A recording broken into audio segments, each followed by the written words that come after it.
I'm excited to be here, thrilled to death that the Big 12 tournament will be in Oklahoma City again. We had such a phenomenal experience here year before last, and I guess it's easy for me to say since we got to cut the net down, but I think every team that participated in it had a phenomenal experience because of the way the people of this city embraced the women's basketball tournament. So love the fact that the two venues are side by side and fans can participate in both men's and women's tournaments, and particularly excited about our men's opportunity this upcoming season, their ranking and what they might be able to do. And so it's nice to have them right here in the same city for the conference tournament. And I'll open it up for questions at this time. Okay, we'll take questions. If you put your hand up, we'll get the microphone to you. We've got a question on the front, and then we'll go back to the back.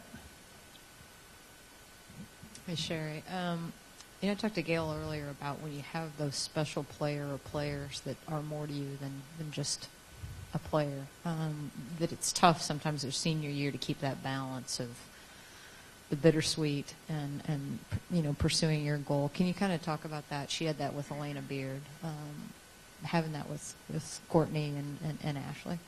Well, if you do the thing right, and if you recruit in the right way and develop kids and they commit to the program and are immersed in your mission, not just as a program but as a university, that situation presents itself with regularity. And I don't necessarily differentiate between one year and another. I just think when kids have been in your program, particularly for 4 years, certainly not to discount a junior college experience, because Rosalind Ross came in and played 2 years for us, as did Jamie Talbert, and it was just as tough to see them go as it was Stacey Dales or Deanna Jackson, who had been here for 4 years. But I think when you go through that development process with kids and watch them grow and become, it's always a little bit difficult to let them go. Question on the rear. Barry Trammell from the Oklahoman. Sherri, Pat Summitt and Gino have been sort of celebrity coaches for a long time, but now you and Kim and Gustin, of course, have sort of have reached that status too. Is that good for women's basketball? I suppose if your question is having a multiple number of pseudo superstars, I just can't even say that with a straight face, Barry. I'm from Hilton, Oklahoma, for heaven's sakes. I think having a lot of recognizable faces in the sport of women's basketball is great for the growth of our game. I think that there was a time, particularly when I was playing college basketball, in which Pat Summitt and Jody Conrad were probably the only two faces that you would even recognize as Division I women's basketball coaches. So I think there are lots of faces that flash across ESPN these days and readily unite the mind with the sport of women's basketball. So I think that's nothing but positive for our game. Question on the back. Yeah, John Rohde with the Oklahoman coach. I know high expectations are nothing new, but without cussing, what was your reaction to Slam Magazine picking you number one? John, you would be the one that would need to stop cussing, not me. That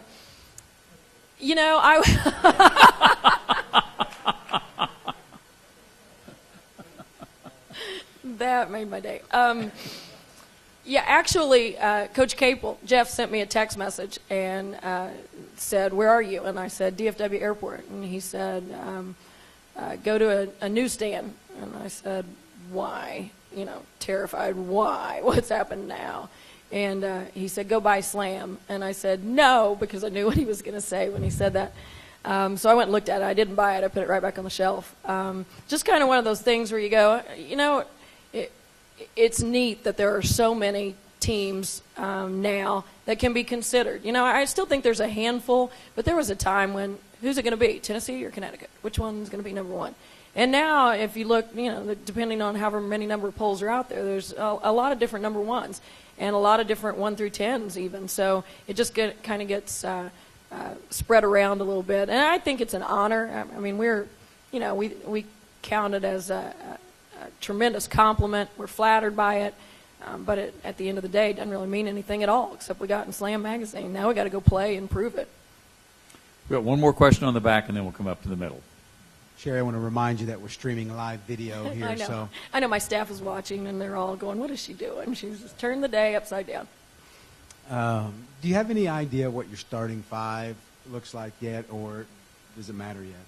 No, and it really doesn't matter to me. And, John, you've covered me long enough to know that that's the answer I'm going to give you. We've had 5 days of practice, and they've been really, really good. And I've said a number of times, the air in the gym has been really good. It's been clean and clear, and we've had people working and learning. And I think our freshmen have moved along really rapidly. And part of that is because they were prepared, and part of that is because our upperclassmen have helped them be successful in the first 5 days.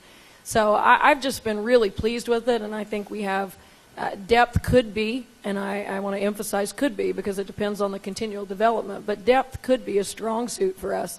I think that we could go a couple of deep at most positions and not lose much. It's hard when you look at it to say, where's the line?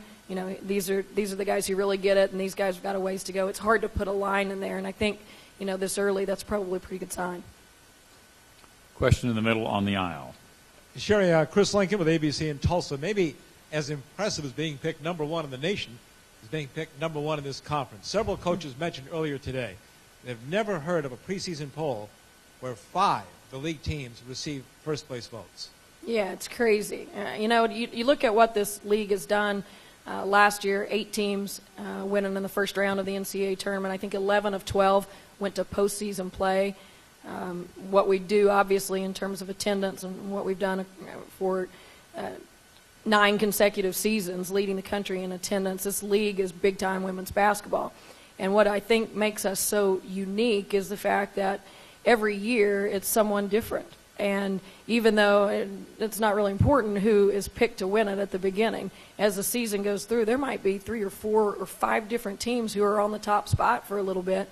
And it comes down to that last week. I can't remember the last time. Well, I guess perhaps when we ran the table Courtney and Ashley's freshman year, the last time that you kind of knew going into the last week of season who was going to win the league championship. The rest of the time, it goes down to the very last game that determines who the winner is. So I think it does a couple of things for us in terms of postseason play. I think you're prepared. If you're not worn out and beaten up, you're prepared for what happens in the NCAA tournament. But you're not only prepared in that you've been challenged in a number of different ways because teams in this league don't all play the same.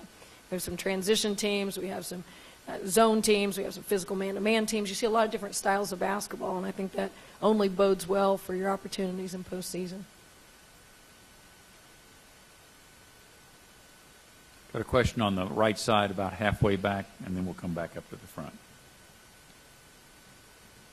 Sherri, now that you've had time to reflect back on the end of last year and with the losses that you had toward the end of regular season and postseason play, now that you've had time to reflect on that, what have you been able to assess and learn from that and take into this season?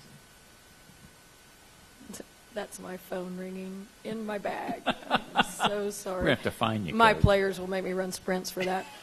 I didn't learn anything new after a summer of reflection that I didn't know when I was sitting there watching us lose to Missouri and Kansas City last year.